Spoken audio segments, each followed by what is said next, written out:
Je vous salue, chers auditeurs de l'émission Kanguka. Mon nom est Chris Ndikumana. Nous allons commencer un nouvel enseignement sur la volonté de Dieu. J'ai appelé cet enseignement la lumière sur la volonté de Dieu. C'est après cet enseignement que nous étudierons le livre d'Exode. Et maintenant, nous commençons l'enseignement que j'ai appelé la lumière sur la volonté de Dieu. Le premier point de la devise de Kanguka dit que nous devons accepter la volonté de Dieu lorsqu'elle est différente de la nôtre. Beaucoup l'ont déjà compris. Ils ont compris que pour pouvoir ne pas nous lamenter et rendre grâce à Dieu, il est important d'accepter la volonté de Dieu. Accepter la volonté de Dieu lorsqu'elle est conforme à la nôtre, c'est très facile. Mais lorsqu'elle est différente de la nôtre, cela devient difficile de rendre grâce.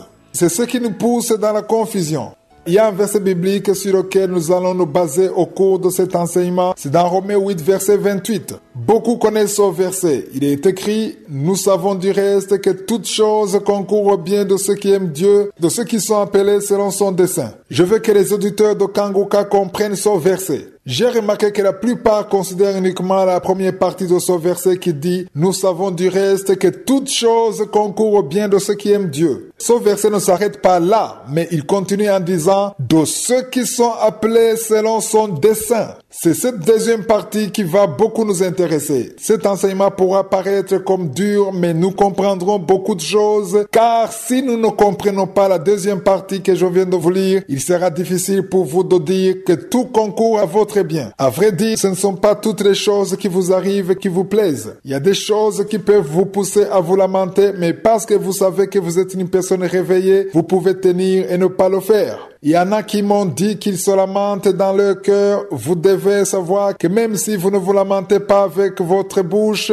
vous êtes en train de vous lamenter quand même. La question est celle-ci: comment peut-on le faire dans les bons comme dans les mauvais moments? Il y a un plan que Dieu a pour votre vie. Je le dis parce qu'il y a une certaine confusion dans le cœur des enfants de Dieu. Il y a une fille qui m'a posé un jour cette question. Elle m'a dit: si je me fais violer en rentrant chez moi, pourrais-je rendre grâce à Dieu le soir pour tout ce qui s'est passé, y compris le viol que j'ai subi?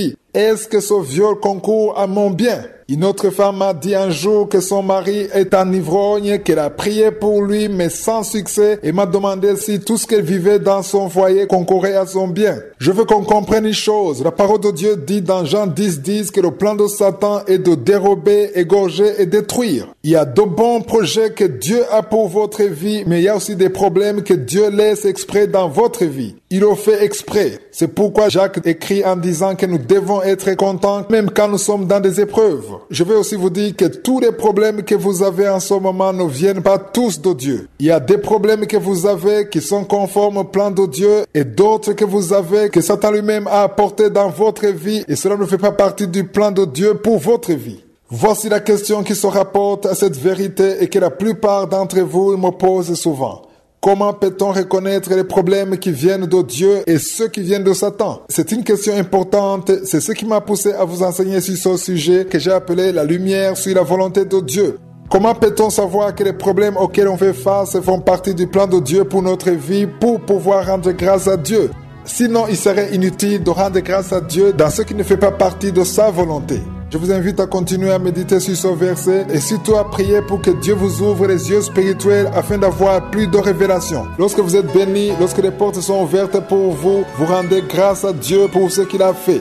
Il est facile de dire que c'est Dieu qui vous a béni parce que vous avez reçu une bénédiction. Mais quand vous rencontrez des difficultés, comment pourrez-vous rendre grâce à Dieu dans cette situation? Mes auditeurs me posent toujours cette question. Comment reconnaître que vos problèmes font partie du plan de Dieu? Comment savoir distinguer les problèmes que Dieu a permis et ceux qui viennent de Satan? C'est un enseignement que je qualifie d'assez dur parce qu'il y en a qui ne veulent pas entendre du tout que dans le plan de Dieu, il y a aussi des problèmes. Les problèmes peuvent faire partie du plan de Dieu. Dans Jacques chapitre 1, verset 2, il est écrit: « Mes frères, regardez comme un sujet de joie complète les diverses épreuves auxquelles vous pouvez être exposés. » Avant, je n'aimais pas du tout ce verset. Je ne voulais même pas le lire. Je vous dis la vérité, je ne voulais même pas lire ce verset car je ne voulais pas avoir de problèmes. Je voulais que tout marche bien comme la plupart d'entre vous qui m'écoutez. Vous ne voulez pas avoir des problèmes car personne ne désire avoir des problèmes. Nous voulons toujours que les choses marchent bien. Quand Jacques écrit cela, il dit « Regardez comme un sujet de joie complète les diverses épreuves auxquelles vous pouvez être exposés. » Il ne parle pas seulement de nous réjouir, mais il parle de joie complète.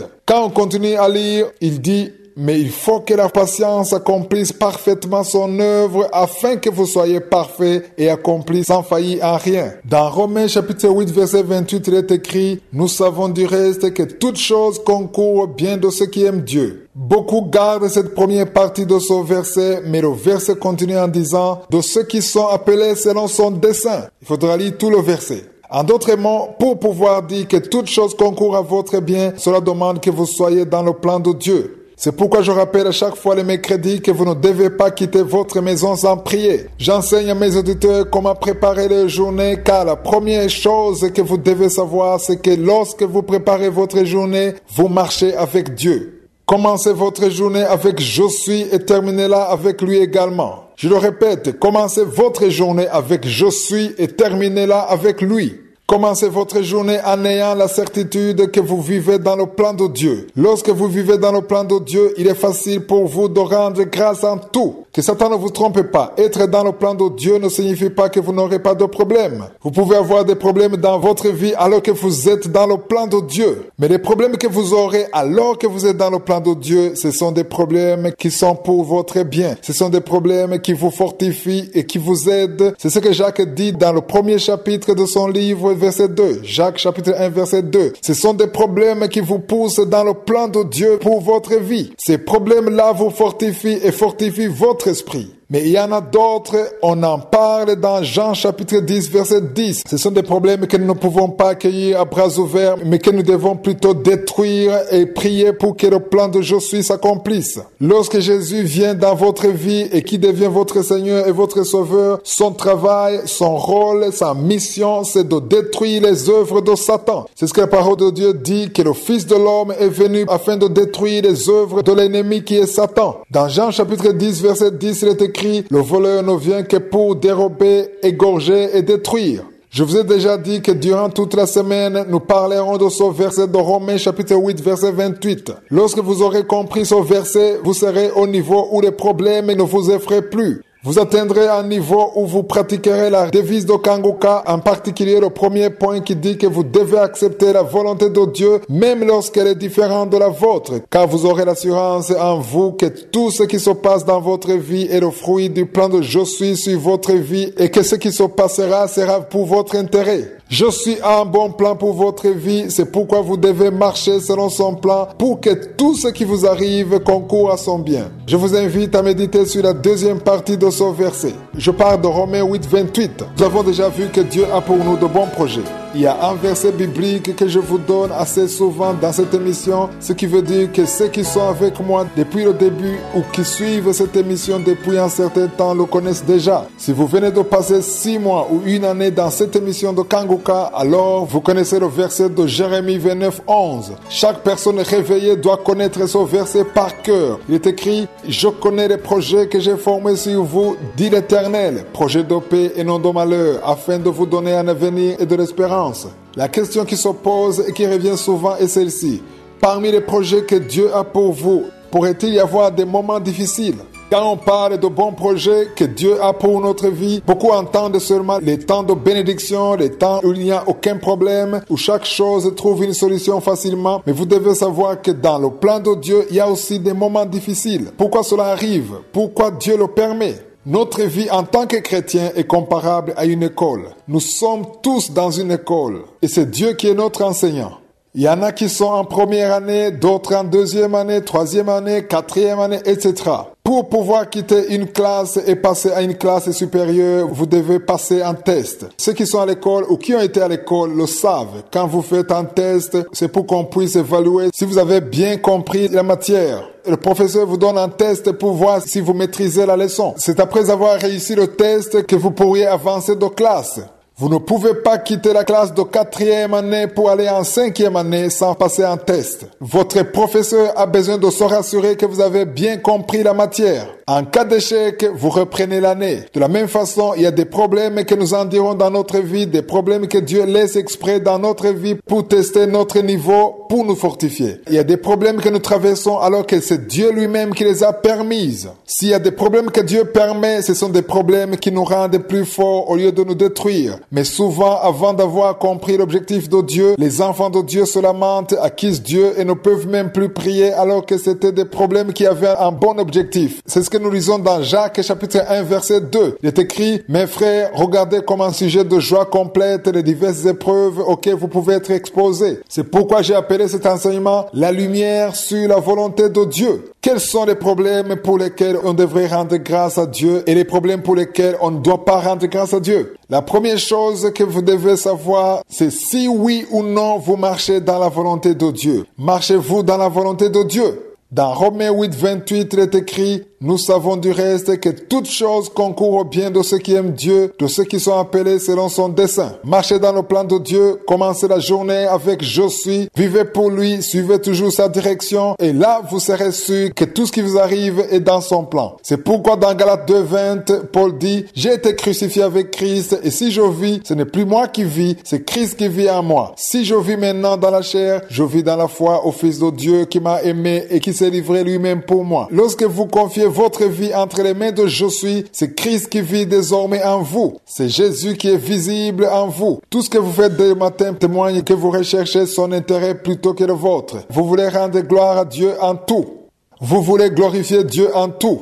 Celui qui se lamente tout le temps n'a pas encore compris pourquoi les choses se passent ainsi dans sa vie. Si vous m'écoutez tôt le matin avant de sortir de chez vous, vous devez savoir que je suis en plan pour votre vie. Si vous avez préparé votre journée, cela veut dire que ce n'est plus vous qui avez le contrôle sur votre vie, mais c'est Dieu. Vous êtes prêt à faire ce que je suis veut que vous fassiez. C'est pourquoi lorsque vous avez compris que vous êtes dans le plan de Dieu dès le matin, vous pourrez affirmer avec certitude que tout ce qui se passe dans votre vie concourt à votre bien. Je vous invite encore à méditer sur ce verset et à prier afin que je suis vous éclaire et vous fasse comprendre quelle est sa volonté. Il est important pour nous de comprendre ce que c'est la volonté de Dieu. Quand vous aurez compris cela, vous n'aurez plus peur à cause des problèmes. Ceux qui ont compris cela, quand ils ont des problèmes, ils n'accusent pas Dieu, ils ne se lamentent pas et continuent à prier. Souvent, quand on a des problèmes, même la force de prier nous manque. J'aimerais vous dire que quand vous atteindrez son niveau, vous ne pourrez pas haïr la vie. Vous aimerez je suis de tout votre cœur.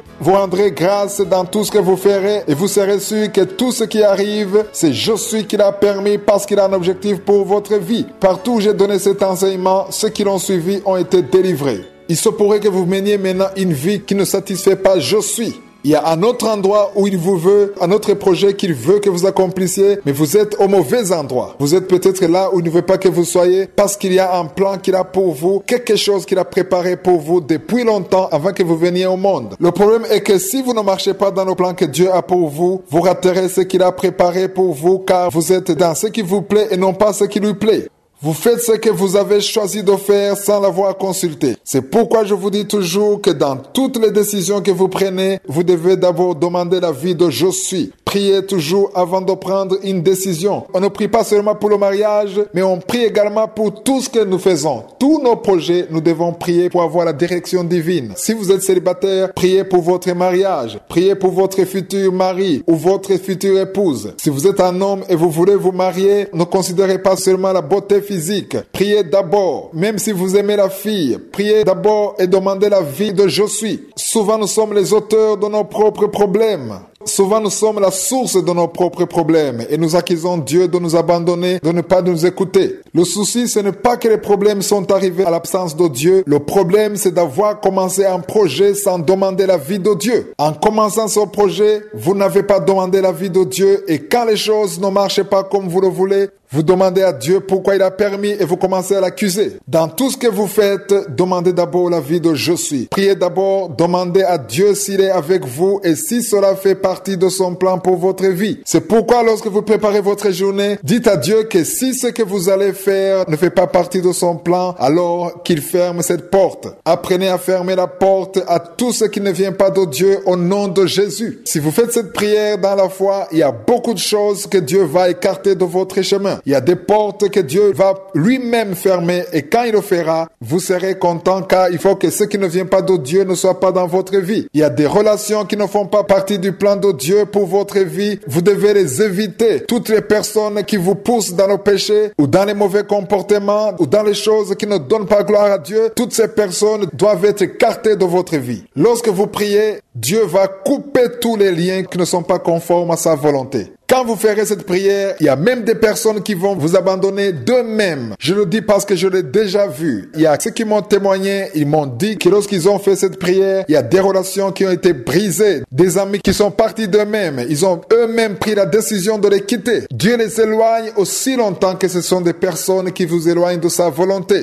Nous avons déjà lu dans Romains 8, verset 28, où il est écrit « Nous savons du reste que toutes choses concourent au bien de ceux qui aiment Dieu, de ceux qui sont appelés selon son dessein. » Pour pouvoir comprendre que toutes choses concourent à votre bien dans votre vie, vous devez marcher dans sa volonté pour votre vie. C'est ce que dit la deuxième partie du verset 28, qui dit qu'on doit vivre dans son plan pour notre vie. Il est facile de dire que tout ce qui nous arrive fait partie du plan de Dieu pour notre vie, mais la question que je vous pose est celle-ci. Êtes-vous dans le plan de Dieu pour votre vie? Marchez-vous dans sa volonté pour votre vie? Est-ce que les personnes qui vous entourent sont dans le plan de Dieu? Chaque matin, dites-lui que vous voulez qu'il marche avec vous, qu'il soit avec vous. Lorsque vous aurez compris ces choses, il y a un autre niveau que vous atteindrez. Vous ne vous lamenterez plus, vous ne pleurerez plus parce qu'un tel vous a abandonné, parce que vous avez raté le bus, parce qu'on vous a viré, parce que vous n'avez pas gagné le contrat. Dans tout ce qui se passera dans votre vie, vous rendrez grâce à Dieu parce que vous serez sûr que vous ne voulez pas avoir ce qui n'est pas dans le plan de je suis. Satan ne veut pas que vous atteigniez son niveau. Prenez ce verset, Romains 8, 28, divisez-le en deux parties. Partout où j'ai entendu ce verset, tout le monde s'intéresse à la première partie de ce verset qui dit « Nous savons du reste que toutes choses concourent au bien de ceux qui aiment Dieu. » Mais vous devez considérer la deuxième partie de ce verset qui dit « De ceux qui sont appelés selon son dessein. »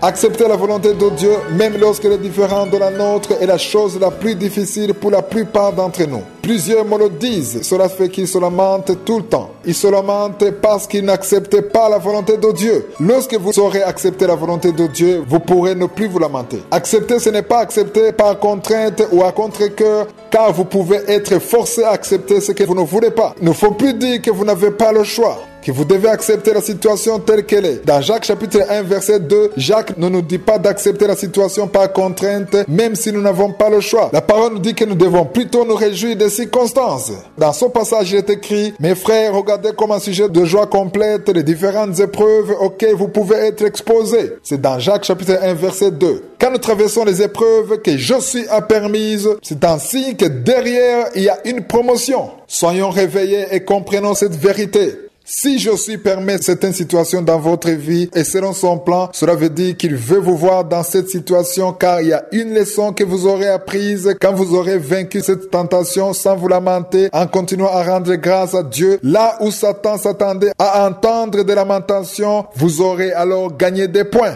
Ces épreuves ne vont pas vous tuer et ne viennent que pour un bout de temps et veulent tester votre foi. Après cela, vous serez à un autre niveau. Vous ne serez pas toujours là où vous êtes. Il y a une bénédiction que vous aurez parce que vous avez montré que vous avez vaincu. C'est pourquoi une personne réveillée ne doit pas rester au même niveau. Vous êtes certainement à un certain niveau, mais ayez dans l'esprit que vous devez avancer. Si vous êtes au niveau 2, vous avez besoin d'être au niveau 3. Si vous êtes au niveau 3, cherchez à atteindre le niveau 4. Je veux vous voir grandir. La parole de Dieu dit que nous tendons à la perfection. Même si nous n'avons pas encore atteint la stature parfaite de Christ, mais c'est notre destination. Nous tendons vers la stature parfaite de Christ. C'est pourquoi lorsque les épreuves surgiront dans votre vie, posez-vous cette question. Est-ce que ces épreuves viennent de Dieu ou de Satan? Si vous êtes dans le plan de Dieu, si vous ne vivez pas dans le péché, si vous avez commencé la journée avec je suis, tout ce qui va vous arriver dans votre vie est censé être un sujet d'action de grâce. Il peut arriver des mauvaises choses, vous pouvez recevoir de mauvaises nouvelles, mais dans tout cela, vous serez sans crainte parce que vous savez que je suis est avec vous. Le problème, c'est quand vous ne commencez pas la journée avec je suis, vous n'avez même pas pensé à lui le matin et vous l'appelez parce que vous avez un problème.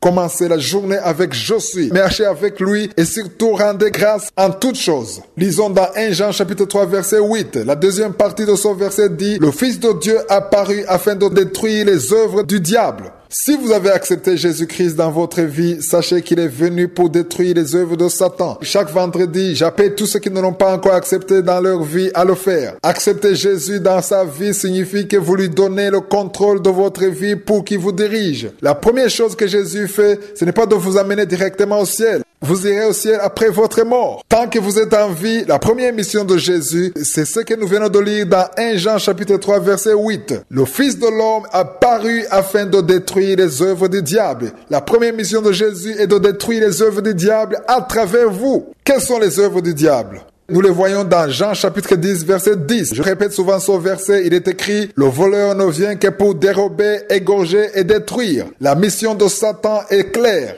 Jésus, lui, est venu pour empêcher Satan d'accomplir sa mission de dérober, égorger et de détruire. C'est pourquoi lorsque vous avez déjà accepté Jésus-Christ dans votre vie et que vous avez commencé votre journée avec lui et quand lui vous vivez dans son plan, alors vous êtes sûr que c'est lui votre maître. C'est lui le maître des temps et des circonstances. C'est lui qui prend le contrôle de toute votre vie. Mais pour qu'il prenne le contrôle, vous devez le lui permettre. Si vous ne le lui permettez pas, il vous laissera tranquille et vous prendrez le contrôle vous-même jusqu'au jour où vous aurez des problèmes et alors vous reviendrez à lui. N'attendez pas les problèmes pour l'appeler. Appelez-le dès le matin. Commencez avec lui votre journée. Il est important de comprendre que la volonté de Dieu, ce ne sont pas tous les problèmes que vous rencontrez dans votre vie. Cela ne veut pas toujours dire que c'est Dieu qui l'a voulu. Il y a des problèmes que vous avez parce que c'est le temps de Satan sur votre vie. Satan a un mauvais plan sur votre vie, mais je suis un bon plan pour votre vie. Les deux projets, celui de Dieu et celui de Satan, s'affrontent tous les jours et vous êtes au milieu. Votre foi fera pencher la balance d'un côté ou de l'autre.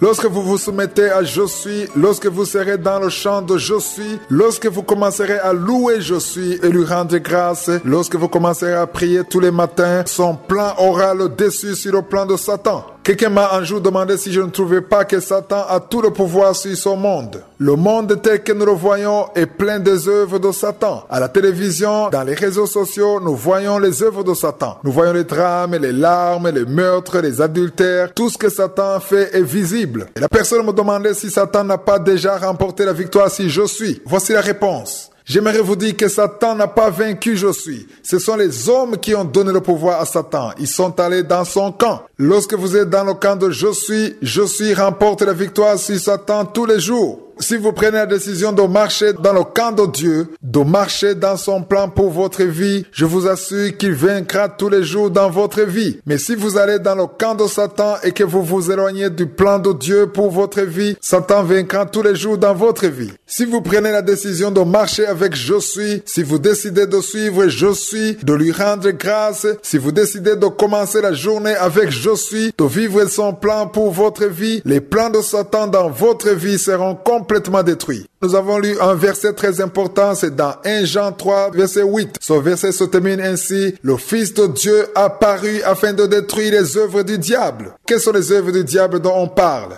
Ce sont les œuvres que nous avons vues dans Jean chapitre 10, verset 10. Il est écrit, le voleur ne vient que pour dérober, égorger et détruire. Je suis vient dans votre vie et s'il prend le contrôle de votre vie, il vous amènera là où il veut. Si vous prenez un bus et que le chauffeur décide de foncer droit dans un arbre ou dans un fossé, vous y allez tous. Le chauffeur est le seul à savoir où il vous amène et vous suivez. S'il est votre chauffeur, vous devez lui faire confiance. Si le chauffeur change de direction en cours de route, les passagers peuvent lui dire qu'il s'est trompé ou bien ils peuvent lui demander où il va. Lorsque vous êtes une personne réveillée, vous êtes comme dans un bus. Votre vie, votre destin est comparable à un bus et vous laissez Je suis pour qu'il prenne le contrôle de votre vie. Il va vous amener là où il veut vous amener. Vous aurez sans doute des problèmes, mais dans tout ce que vous allez traverser, vous serez avec lui. Il y a sûrement des choses qui ne marcheront pas alors que vous êtes dans le plan de Je suis. Vous serez peut-être viré de votre travail alors que vous êtes dans le plan de Je suis. Votre fiancé peut vous abandonner alors que vous êtes dans le plan de Je suis. Mais le fait que votre fiancé vous a abandonné pourra peut-être vous pousser à rencontrer celui que Dieu a préparé pour vous. Vous pouvez rater une opportunité de travail parce que Je suis a prévu de meilleures choses pour vous. Il y a des personnes qui peuvent décider de vous abandonner alors que vous ne leur avez rien fait. C'est peut-être parce que Josué ne le veut pas dans votre vie. C'est pourquoi vous devez absolument comprendre le verset que je vous ai donné depuis le début de cet enseignement. Le verset que j'ai qualifié de fondamental sur cet enseignement, c'est dans Romains 8, verset 28.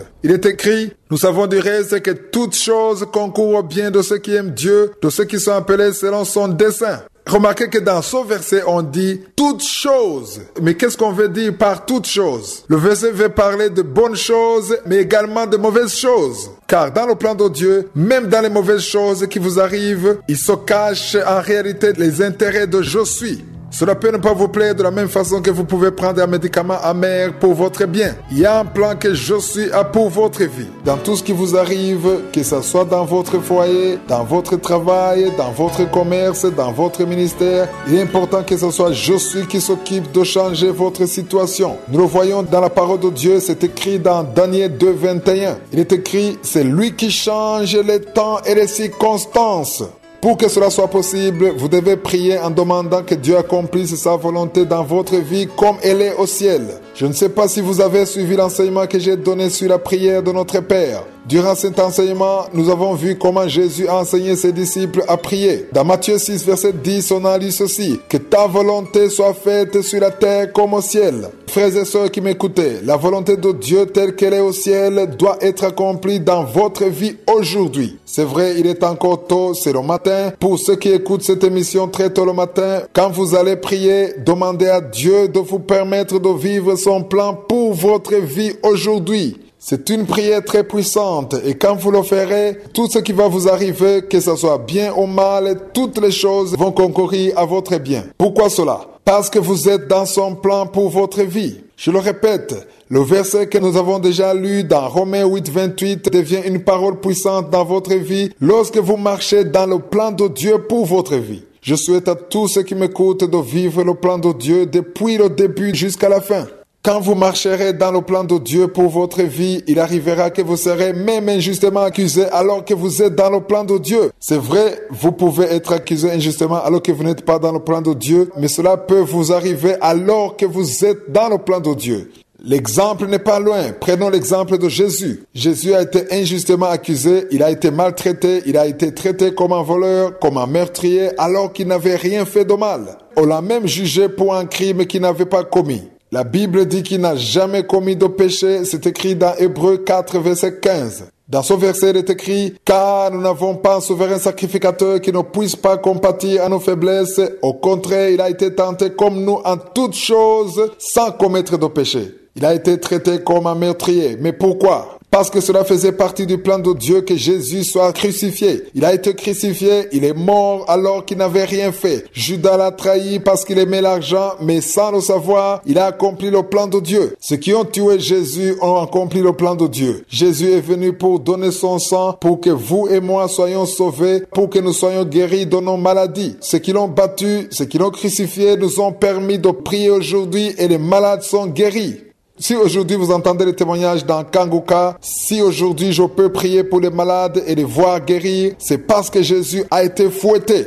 C'est parce qu'il a été battu. Les miracles que Jésus a accomplis, la mort de Jésus, sa résurrection, tout cela était dans le plan de Dieu. Toute sa vie était dans le plan de Dieu. Jésus n'a jamais quitté l'endroit où il avait passé la nuit sans prier. Lisez dans Marc 1,35. Jésus priait toujours avant de commencer la journée. Il se levait toujours tôt pour prier. On le cherchait sans le trouver car il savait qu'il ne pouvait pas commencer la journée sans prier. Jésus est notre exemple, notre modèle. Nous devons prendre exemple sur lui pour arriver à vivre le plan de Dieu pour notre vie dans les bons comme dans les mauvais moments. Jésus a vécu de bons et de mauvais moments. Il a eu des moments de gloire, des milliers et des milliers de gens l'ont suivi à cause des miracles qu'il faisait, mais il est arrivé que tout le monde l'abandonne. Il est resté seul et c'était le plan de Dieu. Cela veut dire qu'il y a des personnes dans votre entourage qui vont accomplir le plan de Dieu pour votre vie sans le savoir parce que vous avez accepté de marcher dans son plan. Je vous donne un exemple. Pendant que vous travaillez quelque part, il se pourrait que votre chef vous maltraite. Mais en agissant ainsi, il ne sait pas qu'il est en train d'accomplir le plan de Dieu. Peut-être que Dieu veut vous enseigner la patience ou comment vivre avec les autres.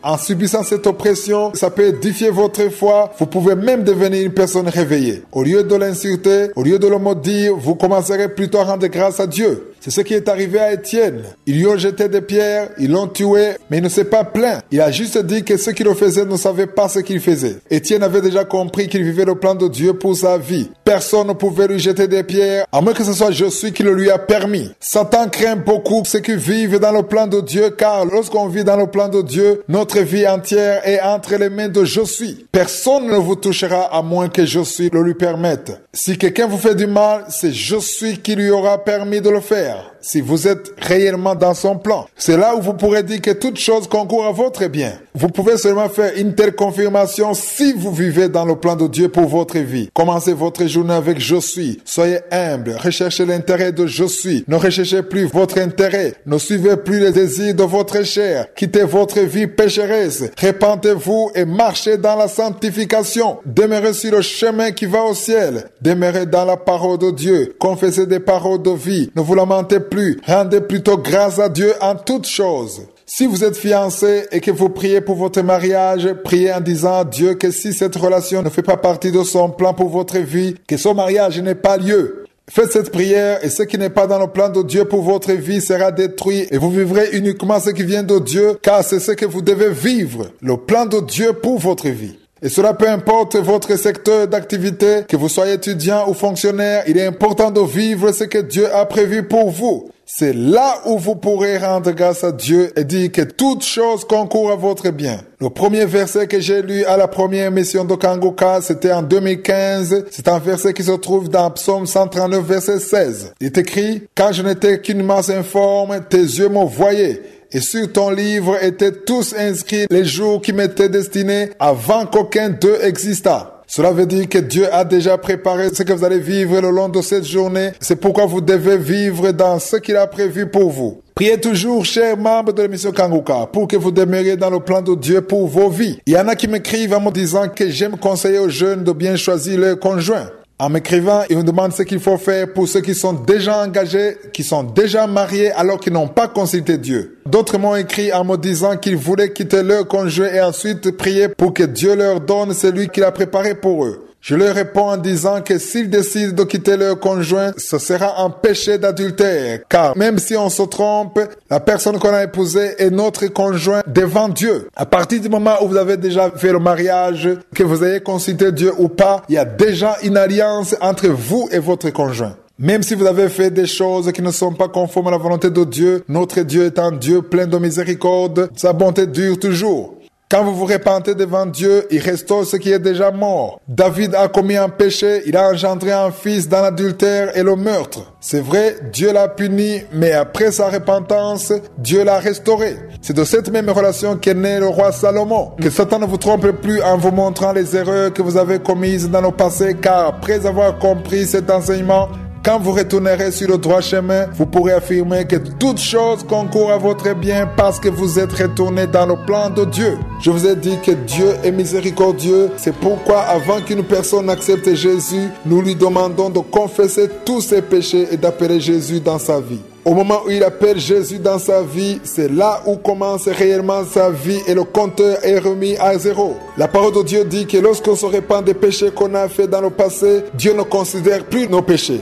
Il fait comme si vous n'avez jamais rien fait. C'est ce qu'a fait le sang de Jésus. Il a lavé tous vos péchés. Dans 2 Corinthiens 5, verset 17, il est écrit, si quelqu'un est en Christ, il est une nouvelle créature. Les choses anciennes sont passées. Voici toutes choses sont devenues nouvelles. Quand vous venez à Dieu pour la première fois, il vous voit comme une nouvelle créature. Cependant, il y a des conséquences par rapport à ce que vous avez fait dans le passé. Il y a des conséquences qui peuvent s'effacer et d'autres qui vous suivront le long de votre vie. Si vous êtes marié, la personne qui est votre conjoint est votre mari ou femme. Et cela que vous ayez, oui ou non, demandé l'avis de Dieu avant de vous marier avec cette personne. Vous devez donc rester avec cette personne qui est votre conjoint. Ce que vous devez plutôt faire, c'est de prier pour que Dieu vous restaure comme il l'a fait pour David. Je vous ai parlé de ce qui est arrivé à David. David a vu une femme toute nue. Il a convoité, il a désiré, mais cette femme était déjà mariée. Et pour pouvoir la voir pour lui seul, il a tué son mari et l'a prise pour femme. Dieu a été très irrité par ce que David a fait. Il l'a même puni. Par après, David s'est repenti de son péché. Dieu a restauré sa vie, sa relation avec lui. Il a encore une fois béni. Il lui a donné un autre fils du nom de Salomon. La Bible dit que Dieu a aimé Salomon, il l'a oint et a fait de lui le roi d'Israël. Même si vous avez vécu une situation difficile dans le passé, Dieu est miséricordieux. Il y a des relations que vous devez décider de quitter parce que vous avez compris son message. Il y a des compagnies que vous devez abandonner, des groupes qui ne donnent pas gloire à Dieu. Vous devez les quitter. Il y a des personnes qui vous envoient des choses malsaines sur WhatsApp. Bloquez ces personnes. N'ayez plus de contact avec eux. Priez pour eux pour qu'eux aussi comprennent ce que vous avez compris. Que leurs yeux soient ouverts.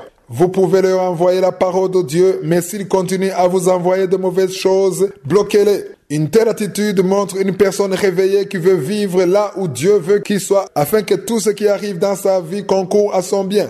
Pour que toute chose concourt à votre bien, il faut être dans le plan de Dieu. Lorsque vous êtes dans le plan de Dieu, vous n'êtes plus déstabilisé par les problèmes. Avant, je craignais les problèmes. Quand je voyais les problèmes, j'avais très peur à cause de Satan. Laissez-moi vous dire que Satan n'a aucun pouvoir sur une personne qui est dans le plan de Dieu. Lorsque vous vivez dans le plan de Dieu, il ne peut vous atteindre que jusque là où Dieu lui-même lui a permis. Lorsque Satan a utilisé toutes ces personnes pour tuer Jésus, il croyait mettre fin au plan de Dieu. Ce qu'il ignorait, c'est qu'en le tuant, il a accompli le plan de Dieu. Jésus devait mourir. Il a même dit à ses disciples qu'il était préférable qu'il parte. Il parlait de sa mort. Il disait qu'au 3e jour, il serait ressuscité car il est venu pour être crucifié. Il y a des choses que Satan est en train de bloquer dans votre vie, mais en agissant ainsi, il ne fait que vous aider à vivre dans le plan que Dieu a pour votre vie. Il ne fait que vous pousser à être là où Dieu veut que vous soyez. Lorsque vous l'aurez compris, vous n'envierez plus les autres, vous n'envierez plus leur bénédiction, car il y a des choses qui sont fermées pour une bonne cause, pour que les choses se passent comme Dieu le veut. Il y a des choses qui ne marchent pas dans votre vie parce que l'heure de Dieu n'est pas encore venue. Quand je prie pour les malades, vous continuez à avoir la foi, vous mettez votre main sur votre ventre chaque fois que je prie pour les femmes qui veulent un enfant. Ça n'a pas encore marché parce qu'il y a un témoignage que Dieu prépare pour qu'au jour où l'enfant sera là, plusieurs se mettent à glorifier Dieu. Vous devez donc rendre grâce à Dieu parce que vous êtes dans le plan de Dieu. Chaque personne qui m'écoute et qui est dans le plan de Dieu ne doit plus avoir peur. Vous devez plutôt rendre grâce à Dieu en tout. Prier, c'est une bonne chose, mais le plus important, c'est prier conformément à la volonté de Dieu. Il y a des personnes qui se trompent et qui pensent que la prière peut changer le plan de Dieu. Dieu ne veut pas changer son plan. Dans Ephésiens 2, verset 10, il est écrit « Car nous sommes son ouvrage ayant été créés en Jésus-Christ pour de bonnes œuvres que Dieu a préparées d'avance afin que nous les pratiquions. » Comme quelqu'un qui a déjà terminé le plan de sa maison et qui donne le plan à l'architecte qui doit construire sa maison. L'architecte doit le faire selon le plan sans rien changer. Le travail de l'architecte, c'est de construire en fonction du plan. De la même façon, Dieu a déjà achevé le plan de votre vie. Tout ce qu'il vous demande, c'est de lui obéir et de marcher selon son plan. Dans le plan que Dieu a pour votre vie, j'y reviens toujours, il y a de bons et de mauvais moments. Nous avons déjà lu dans Jacques 1, verset 2. Il est écrit « Mes frères, regardez comme un sujet de joie complète les diverses épreuves auxquelles vous pouvez être exposés. Les problèmes que vous allez rencontrer seront un indicateur que vous allez connaître une promotion. » Et ce que j'aimerais ajouter en passant, c'est que plus le problème est grand, plus la bénédiction est grande. Si Dieu a réservé un grand appel pour votre vie, vous connaîtrez aussi une situation difficile pour un temps qui n'est pas court selon l'appel que Dieu a pour votre vie. Un jour, j'ai rencontré quelqu'un en ville, il m'a demandé pourquoi nous devons connaître des moments difficiles. Je lui ai répondu que notre nature charnelle a besoin de connaître des problèmes de temps en temps. Les temps difficiles, les moments difficiles rendent humble notre chair. Ils éteignent les désirs de la chair et font que l'esprit soit disposé à écouter la voix de Dieu. La prière accompagnée par le jeûne est une prière très efficace car vous ordonnez à la chair de rester tranquille et vous pouvez enfin faire la volonté de l'Esprit de Dieu. Dans 1 Jean 5, 14 à 15, il est écrit « Nous avons auprès de lui cette assurance que si nous demandons quelque chose selon sa volonté, il nous écoute. » Dieu nous écoute aussi longtemps que nous lui demandons des choses qui sont conformes à sa volonté car nous ne pouvons pas changer son plan. Il ne faut jamais prier pour que Dieu change son plan. Dieu ne peut pas changer son plan et ne veut pas que vous lui demandiez de le faire. Il veut plutôt que vous priez pour que ce qu'il a préparé pour vous soit accompli car il sait ce qui est mieux pour vous. Souvent, nous commettons l'erreur de vouloir montrer à Dieu ce qui est convenable pour nous. Nous voulons le corriger. Un enfant de 2 ans ne peut pas dire à son père qu'il ne veut pas mettre tel ou tel vêtement. Lorsqu'il commence à refuser ce que les parents lui donnent, ça veut dire qu'il est arrivé au point où sa nature réelle est en train de se manifester. Un enfant de quelques mois ne discute pas. Il met tout ce qu'on lui donne. Même si vous lui donnez des feuilles d'arbre comme habit, il n'a aucun problème. Nous devons être comme les petits enfants, nous devons accepter que Dieu est celui qui connaît ce qui est bien pour nous. Le verset 15 dit, « Et si nous savons qu'il nous écoute quelque chose que nous demandions, nous savons que nous possédons la chose que nous lui avons demandée. » Vous n'avez pas besoin de le voir pour rendre grâce. Si cela est conforme à sa volonté, vous possédez déjà la chose demandée. Vous avez déjà prié en demandant à Dieu un enfant. Vous savez que cela fait partie de son plan de vous donner un enfant. Si vous croyez que Dieu a déjà prévu un enfant pour vous, commencez à rendre grâce à Dieu pour votre enfant avant de voir l'enfant. Faites-le même si vous ne l'avez pas encore vu. Rendez grâce pour ce que vous n'avez pas encore vu, car vous aurez manifesté la foi que je suis vous a déjà donné ce que vous avez demandé. La devise au Kangoka dit que nous devons accepter la volonté de Dieu même lorsqu'elle est différente de la nôtre. Je me suis rendu compte que beaucoup n'ont pas encore compris ce que c'est la volonté de Dieu à tel point qu'ils qualifient même les œuvres de Satan comme étant les œuvres de Dieu. J'aimerais vous dire que la volonté de Dieu, c'est ce que Dieu a accompli dans votre vie parce que vous êtes dans son plan pour votre vie.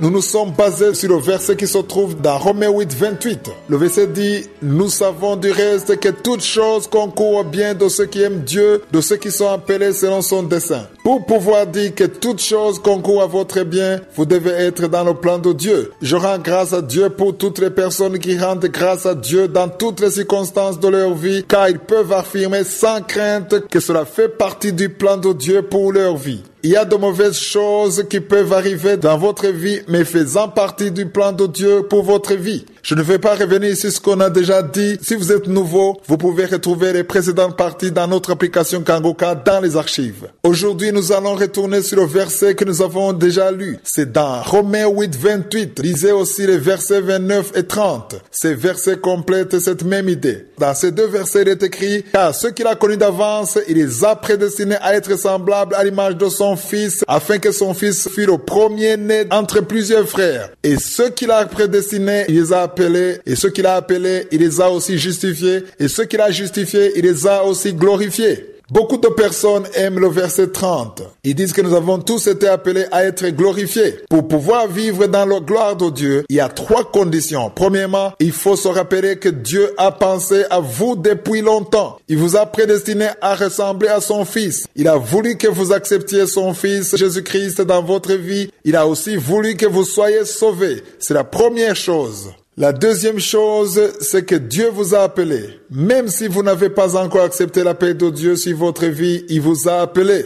Troisièmement, Dieu vous justifie. La parole de Dieu dit qu'il justifie ceux qu'il a appelés. Être justifié veut dire que c'est Dieu qui devient votre avocat. C'est lui qui vous défend et vous protège. Après cela, il vous donne la gloire. Être revêtu de la gloire de Dieu demande de passer par tous ces chemins. Pour être à son niveau, vous devez passer par le chemin que la plupart n'aiment pas, celui des épreuves. Nous allons parler sur le verset 32. C'est dans Romains 8, verset 32. Pour bien le comprendre, lisons à partir du verset 31. Il est écrit, « Que dirons-nous donc à l'égard de ces choses? Si Dieu est pour nous, qui sera contre nous ?» Le verset 32 dit, « Lui qui n'a pas épargné son Fils, mais qui l'a livré pour nous tous, comment ne nous donnera-t-il pas aussi toutes choses avec lui? Quelle que soit la chose dont vous avez besoin, que ce soit un travail, un enfant, une femme, peu importe ce dont vous avez besoin, la parole de Dieu vient de nous dire que Dieu nous a donné Jésus-Christ parce que Jésus a une grande valeur plus que nous peuvent avoir toutes ces choses dont vous avez besoin. Je ne sais pas ce que vous voulez avoir en ce moment. Peut-être vous avez besoin d'un visa, un travail, une maison, peu importe ce que vous voulez. Cela n'a aucune valeur comparé à Jésus, le Fils du Dieu vivant. Dieu le Père a donné son Fils Jésus pour nous. Jésus est venu pour vous et moi. Dieu le Père l'a donné pour nous afin que nous soyons sauvés. La parole de Dieu nous dit que si Dieu l'a donné pour vous, comment pourrait-il ne pas vous donner ce dont vous avez besoin? Car c'est peu de choses comparé à ce qu'il vous a déjà donné. Il y en a qui pensent que Dieu ne veut pas les bénir. Dieu vous a donné plus que ce que vous voulez. Ce que la parole de Dieu nous demande de faire, c'est écrit dans Matthieu 6, verset 33. Jésus dit, « Cherchez premièrement le royaume et la justice de Dieu, et toutes ces choses vous seront données par-dessus. » Cela veut dire que tout ce que vous avez demandé à Dieu, il n'a pas refusé de vous le donner. Dieu ne peut pas vous refuser ces bénédictions. Que le diable ne vous trompe pas en vous disant que Dieu vous a refusé ces bénédictions. Le travail que vous lui avez demandé, la maison, la voiture, peu importe ce que vous voulez, Dieu ne peut pas vous le refuser.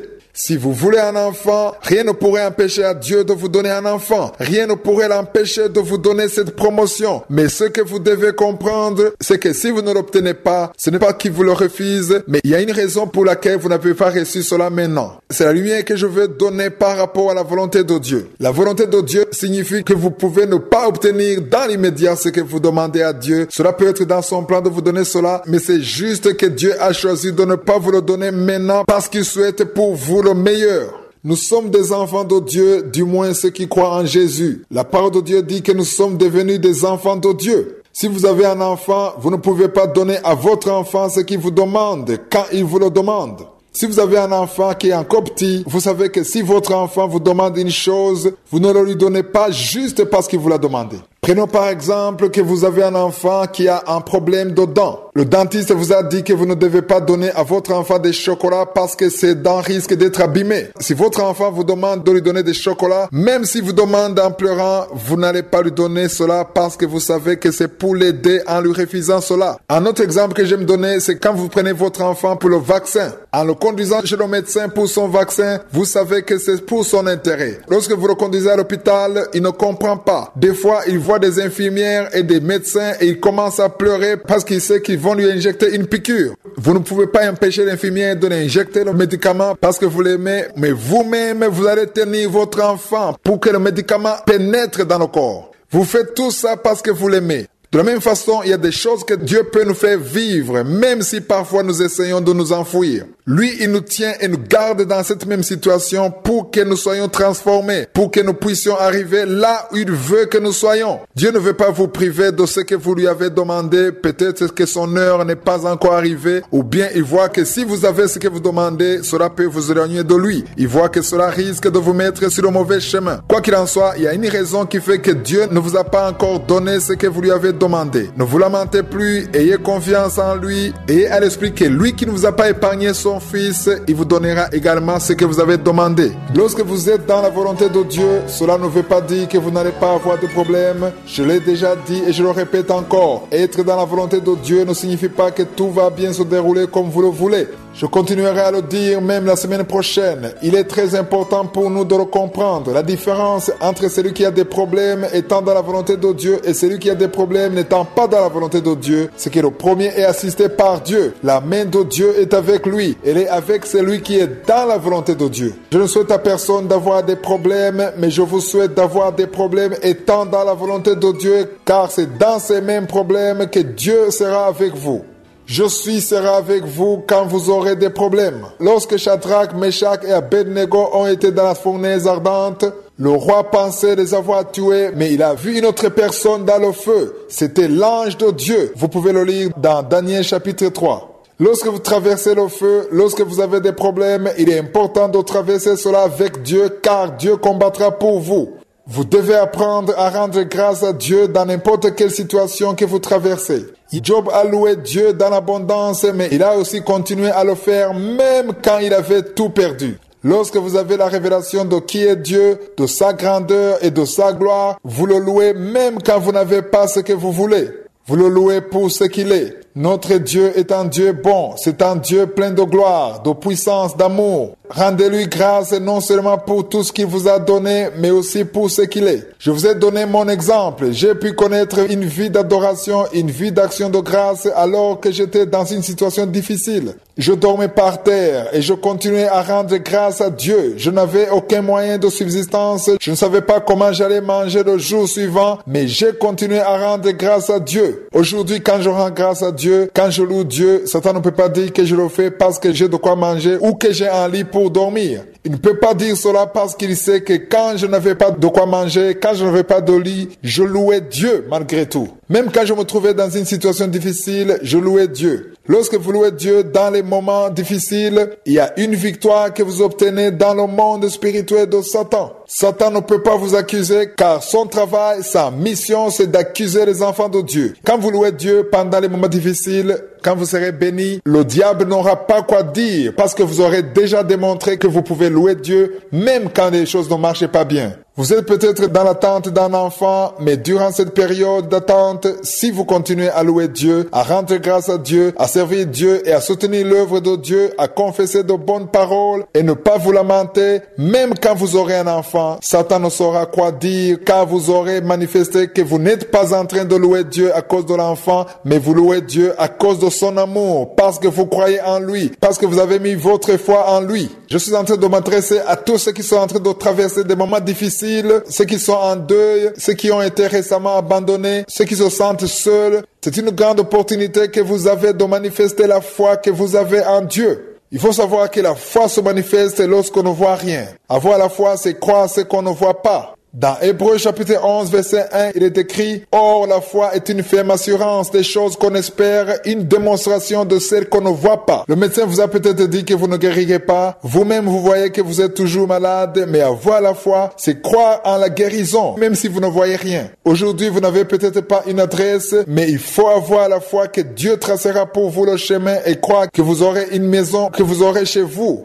Aujourd'hui, vous êtes peut-être dans le chômage, mais croyez que Dieu va vous donner un travail, car si vous le croyez, alors vous commencerez à remercier Dieu pour cela, même si vous ne le voyez pas. Celui qui confesse les paroles de foi dans les moments difficiles a déjà compris ce qu'est la volonté de Dieu. L'essentiel, je le dis et je le répète, l'essentiel ce n'est pas les mots que vous prononcez, mais c'est de marcher dans le plan de Dieu pour votre vie. C'est de marcher sur le chemin de la justice. C'est de vous séparer du péché pour être dans la certitude que je suis est avec vous. Comme la parole de Dieu le dit, Jésus est mort et il est ressuscité. La parole de Dieu nous dit qu'il est assis à la droite du Père. Que fait-il à la droite du Père? Lisons pour mieux le comprendre dans Romains 8, 34. Il est écrit « Qui les condamnera? Christ est mort, bien plus il est ressuscité, il est à la droite de Dieu et il intercède pour nous. » Cette dernière partie m'a beaucoup encouragé dans le passé. J'avais des problèmes, j'étais désespéré, j'avais l'impression d'être seul, mais la seule chose qui me donnait du courage, c'est de savoir que Christ intercède pour moi. Jésus-Christ, le Fils de Dieu vivant, intercède pour moi. Il est assis à la droite du Père et il est en train d'intercéder pour moi. Si vous croyez en lui, il prie pour vous aussi. Vous pensez peut-être que personne ne prie pour vous, mais Jésus est celui qui prie pour vous. Nous le voyons dans Hébreux 7, 25. Il est écrit, c'est aussi pour cela qu'il peut sauver parfaitement ceux qui s'approchent de Dieu par lui, étant toujours vivant pour intercéder en leur faveur. Cela devrait beaucoup nous encourager. La volonté de Dieu sera accomplie parce que Jésus prie pour nous. Il prie pour que la volonté de Dieu soit accomplie dans notre vie. Nous avons déjà lu dans Matthieu 6, verset 10, où Jésus dit que nous devons prier pour que la volonté de Dieu soit accomplie dans son monde, comme elle est déjà au ciel. Jésus prie pour que la force vous soit donnée, pour que vous puissiez résister aux tentations. Jésus a dit à Pierre qu'il a prié pour lui, afin que quand il sera affermi, il soit aussi capable d'encourager les autres. Jésus prie pour vous afin que vous puissiez être fortifiés. Il prie aussi pour que vous puissiez marcher dans la volonté de Dieu pour votre vie. La plupart, quand ils apprennent que Jésus prie pour eux, ils pensent qu'il prie pour qu'il n'ait jamais de problème. Mais Jésus ne prie pas pour vous éviter des problèmes, mais il prie pour vous afin que vous puissiez vivre ce qu'il a préparé pour vous. Il y a des problèmes que vous devez affronter de toutes les façons. Vous ne pouvez pas y échapper. Mais Jésus priera pour vous pour que vous soyez capables de traverser les moments difficiles qui sont dans le plan de Dieu. Jésus lui-même a dû traverser certaines épreuves. Il ne les voulait pas, mais il a accepté parce que c'était le seul chemin pour qu'il puisse arriver à la gloire qui lui était réservée. Beaucoup aiment être glorifiés, ils aiment la gloire. Jésus lui-même a été glorifié, il a eu la gloire et il est assis à la droite du Père. Mais pour arriver à son niveau de gloire, pour s'asseoir sur son trône de gloire, il a dû passer par beaucoup d'épreuves. Il a été battu et assassiné, il a été humilié. Vous vivez peut-être dans l'humiliation, ne soyez pas découragés.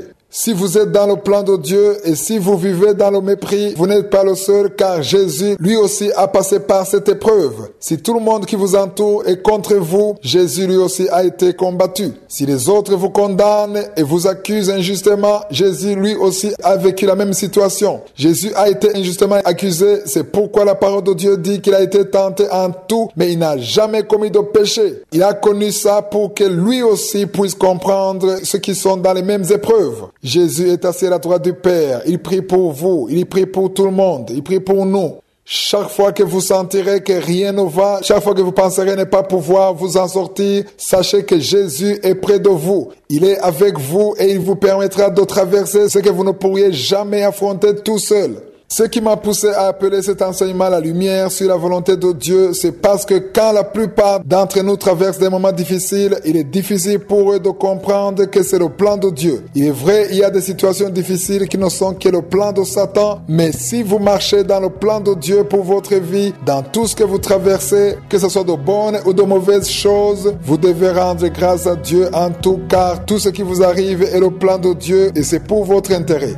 Nous sommes essentiellement basés sur le verset qui se trouve dans Romains 8, verset 28. Et nous avons vu que tout ce qui nous arrive concourt à notre bien aussi longtemps que nous marchons dans le plan de Dieu pour notre vie. C'est pourquoi chaque fois que vous êtes dans le plan de Dieu, vous n'avez pas à avoir peur dans tout ce qui vous arrive. Certains m'ont demandé comment savoir si on est réellement dans le plan de Dieu parce qu'il arrive qu'on se trompe.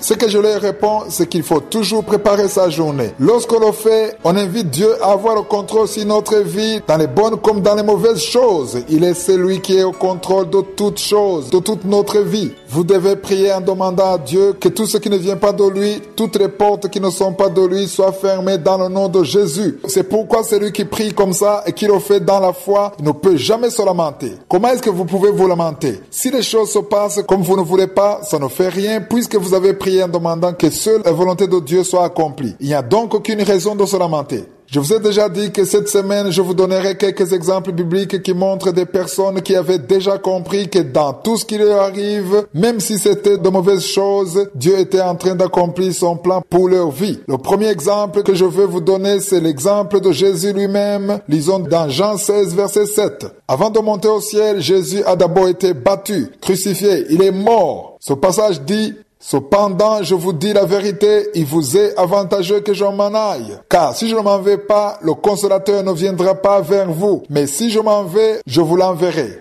Il n'y avait aucun autre chemin pour que Jésus puisse partir. Il devait d'abord être battu, crucifié. Il devait souffrir. Au verset 21, Jésus dit une chose importante, et cela pourrait également vous réconforter si vous traversez une période difficile alors que vous êtes dans le plan de Dieu. Vous êtes sauvés, vous croyez en Dieu, lisez attentivement le verset 21 de Jean 16. Il est écrit: la femme, lorsqu'elle enfante, éprouve de la tristesse, parce que son heure est venue. Mais lorsqu'elle a donné le jour à l'enfant, elle ne se souvient plus de la souffrance, à cause de la joie qu'elle a de ce qu'un homme est né dans le monde. Ce sont des paroles de Jésus lui-même. C'est ce que Jésus essaie de nous expliquer. Il est vrai que vous pouvez traverser une période difficile, mais dans tout ce que vous pouvez subir, Dieu peut tracer pour vous le chemin et vous bénir à travers cela. Le jour où vous verrez les bénédictions qui sont le résultat de ce que vous avez subi, vous oublierez toutes vos souffrances. Il y a un chemin que vous devez traverser même si vous ne le voulez pas. Vous devez passer par ce même chemin pour pouvoir arriver là où Dieu veut que vous soyez.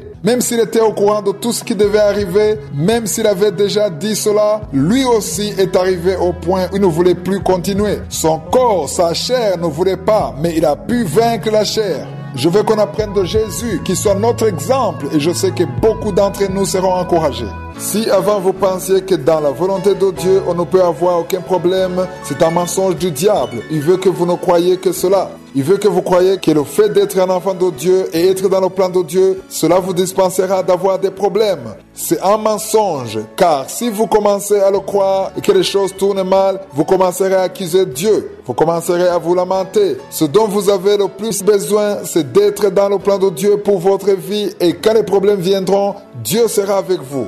Je veux réellement qu'on comprenne la volonté de Dieu. Quand vous verrez quelqu'un qui a des problèmes, ne commencez pas à dire qu'il n'est pas avec Dieu, qu'il vit dans le péché. Il ne faut pas penser comme ça. Ne commencez pas à l'accuser, à lui demander de se repentir, comme si ceux qui sont riches, qui n'ont aucun problème, sont ceux qui sont en règle avec Dieu. Non, cela n'est pas vrai. Ce n'est pas du tout ça. Dans le monde que nous vivons, les premières personnes qui ont beaucoup d'argent ne sont pas les plus justes devant Dieu. Si nous considérons les personnages de la Bible, les apôtres n'étaient pas les plus riches, mais ils avaient une vie modeste, ce qui montre qu'avoir de l'argent ne signifie pas que vous êtes dans le plan de Dieu pour votre vie. La plus grande richesse, c'est d'avoir Dieu dans sa vie, c'est avoir la foi en Dieu, c'est la paix que Dieu donne. C'est quand Dieu vous donne ce dont vous avez besoin parce qu'il sait où il vous conduit. Acceptez que Dieu vous conduise là où il veut vous conduire parce que son plan pour votre vie est différent de celui que les autres pensent de vous. La plupart disent qu'ils sont bénis parce qu'ils ont de l'argent, mais la plus grande bénédiction, c'est avoir Dieu dans sa vie. Celui qui a beaucoup de choses et qui n'a pas Dieu dans sa vie est très pauvre. Retournons maintenant sur l'exemple de Jésus. Quand le moment était arrivé d'aller sur la croix, il a prié dans un endroit qui s'appelle Gethsemane. Nous le voyons dans Marc 14, verset 34. Les versets 33 et 34 disent, il prit avec lui Pierre, Jacques et Jean et il commença à éprouver de la frayeur et des angoisses. Il leur dit, mon âme est triste jusqu'à la mort. Restez ici et veillez. C'est Jésus lui-même qui le dit. Il est clair que dans sa chair, il ne voulait pas aller sur la croix. Il ne voulait pas mourir. Il ne voulait pas traverser cette épreuve. Cela peut aussi vous arriver alors que ces moments difficiles font partie du plan de Dieu pour votre vie. Il y a un endroit que vous n'atteignez jamais à moins d'accepter de passer par une situation difficile selon le plan de Dieu. Moi-même, je devais passer par une situation difficile pour que je puisse arriver là où je suis aujourd'hui. Je devais passer par certaines épreuves pour que Kanguka puisse exister. Le verset 35 dit, puis ayant fait quelques pas en avant, il se jeta contre terre et pria que s'il était possible, cette heure l'éloignant de Dieu. Au verset 36 et le plus important, il est écrit, Jésus disait, Abba Père, toutes choses te sont possibles. Éloigne-moi de cette coupe. Toutefois, non pas ce que je veux, mais ce que tu veux. Si nous lisons la même histoire dans Luc, nous voyons qu'il y a une chose que Luc mentionne que Marc n'a pas dit. Luc écrit au chapitre 22, verset 43 en disant, alors un ange lui apparut du ciel pour le fortifier. Vous aussi, vous avez besoin d'un ange pour vous fortifier afin que vous soyez capable de traverser le chemin que Dieu a préparé pour vous. Ainsi, vous connaîtrez la gloire que Dieu vous réserve après avoir passé par le chemin qu'il a préparé. Nous remarquons que l'ange a apparu après que Jésus a dit, toutefois, non pas ce que je veux, mais ce que tu veux. L'ange a apparu après que Jésus a cédé en acceptant la volonté de Dieu le Père.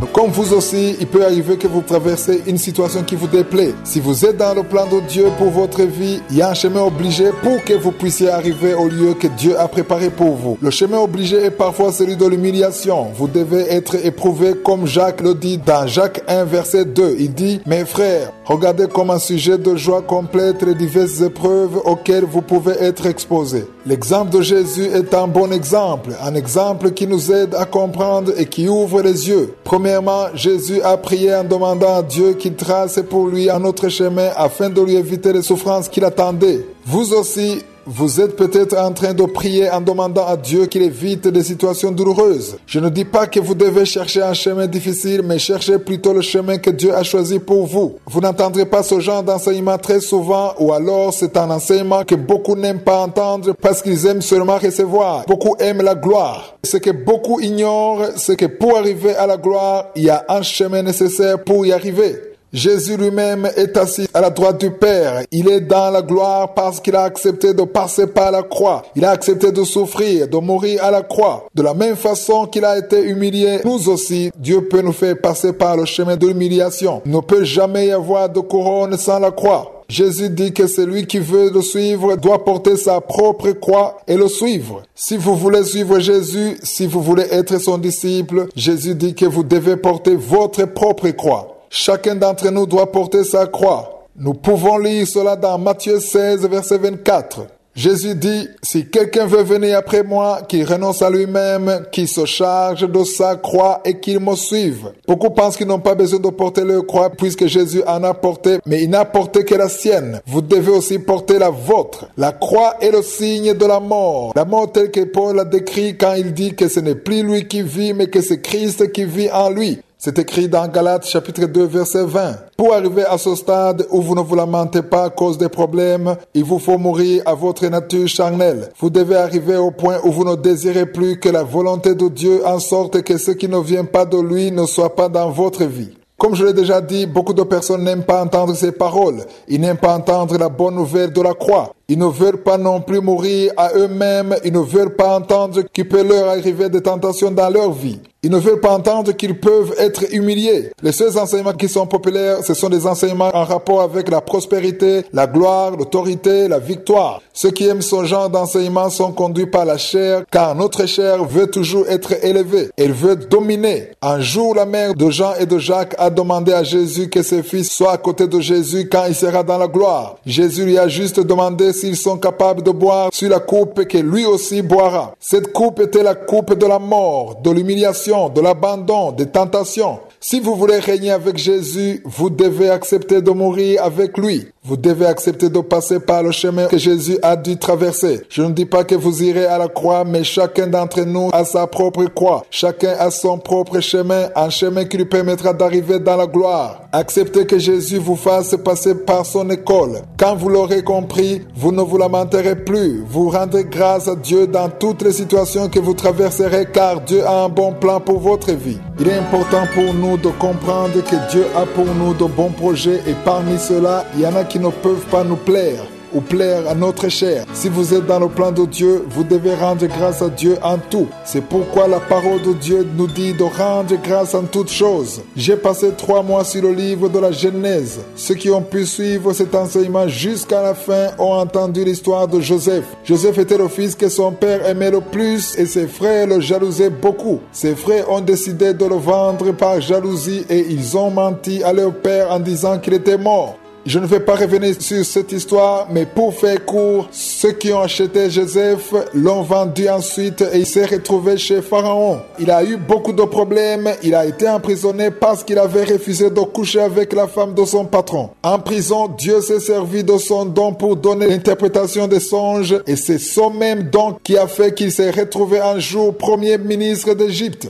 L'Égypte était la première puissance du monde. Quand Joseph a été vendu, quand il traversait tous ces moments de solitude, de séparation avec sa famille, d'emprisonnement, personne ne pouvait penser que tout cela était le plan de Dieu qui le conduirait un jour à devenir premier ministre d'Égypte. Ses frères ont dû se réfugier en Égypte à cause de la famine et ils ont trouvé Joseph qui était devenu le premier ministre d'Égypte. J'aimerais vous montrer les paroles que Joseph leur a dites. Lisons dans Genèse 45, versets 4 à 5. Il est écrit, Joseph a dit à ses frères, approchez-vous de moi. Et ils s'approchèrent. Il dit, je suis Joseph, votre frère, que vous avez vendu pour être mené en Égypte. Le verset 5 est le plus important. Il dit, maintenant, ne vous affligez pas et ne soyez pas fâchés de m'avoir vendu pour être conduit ici, car c'est pour vous sauver la vie que Dieu m'a envoyé devant vous. Ici, on voit bien que Joseph dit que c'est Dieu qui l'a envoyé en Égypte, mais le chemin par lequel il est passé est le chemin de la jalousie, de la haine. Ses frères l'ont vendu en pensant lui faire du mal, mais ils étaient en train d'accomplir le plan de Dieu.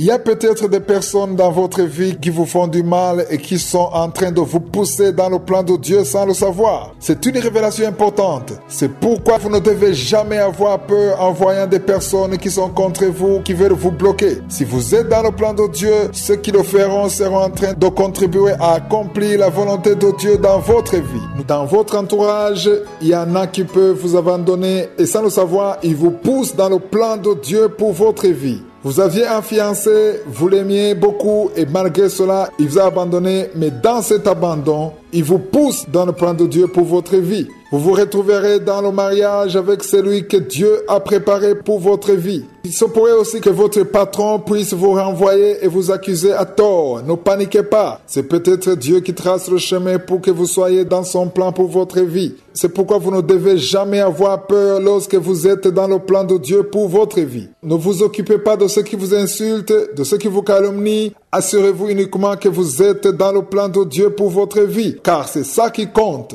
Peu importe ce que les gens peuvent dire contre vous, l'essentiel c'est d'être dans le plan de Dieu. Si les autres disent des faussetés sur vous, Dieu est celui qui vous justifiera parce que vous êtes dans son plan. Lorsque vous marchez dans le plan de Dieu pour votre vie, Dieu se soucie de vous, il prend soin de vous, de votre famille, de vos enfants, de votre travail. Il se soucie de votre avenir parce que vous marchez dans son plan pour votre vie. Être dans le plan de Dieu, c'est vivre dans la sanctification, c'est marcher dans la parole de Dieu. C'est là où je serai avec vous dans tout ce que vous ferez. Dans Genèse 45, verset 6, il est écrit, voilà 2 ans que la famine est dans le pays et pendant 5 années encore, il n'y aura ni labour ni moisson. Le verset 7 est le plus important où il est écrit, Dieu m'a envoyé devant vous pour vous faire subsister dans le pays et pour vous faire vivre par une grande délivrance.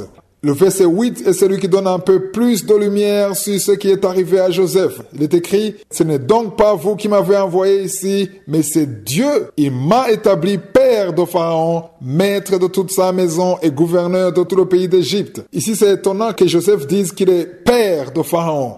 Même si Pharaon était son supérieur, son chef, parce que c'était lui le roi, Joseph était au courant de l'onction qu'il avait. Il connaissait très bien sa position spirituellement. L'autorité qu'il disposait était supérieure à celle de Pharaon spirituellement parlant, parce qu'il servait le Dieu tout-puissant qui est au-dessus de toutes les puissances et autorités. Comprenez ici que dans votre travail, peu importe l'endroit où vous travaillez, il est vrai que vous avez un supérieur, mais ne vous comportez pas comme si vous serviez un homme. Il est important de le respecter, il est important de faire ce qu'il vous dit de faire, mais dans votre effort intérieur, sachez toujours que Dieu est celui qui vous a donné ce travail, celui qui vous donnera la promotion que vous aimeriez avoir. Cessez de vouloir gagner des points aux yeux de vos supérieurs, mais cherchez plutôt à gagner des points devant Dieu et n'oubliez pas de respecter vos chefs, vos supérieurs. Faites ce qu'ils vous disent de faire, respectez-les, mais n'oubliez pas que votre promotion viendra de Dieu. La promotion vient de Dieu. C'est Je suis qui vous élèvera quand il sera satisfait de votre attitude, de vos œuvres. Il passera par votre chef pour vous donner une promotion. Mais la source de toute promotion, c'est l'Éternel, le Dieu qui a créé le ciel et la terre.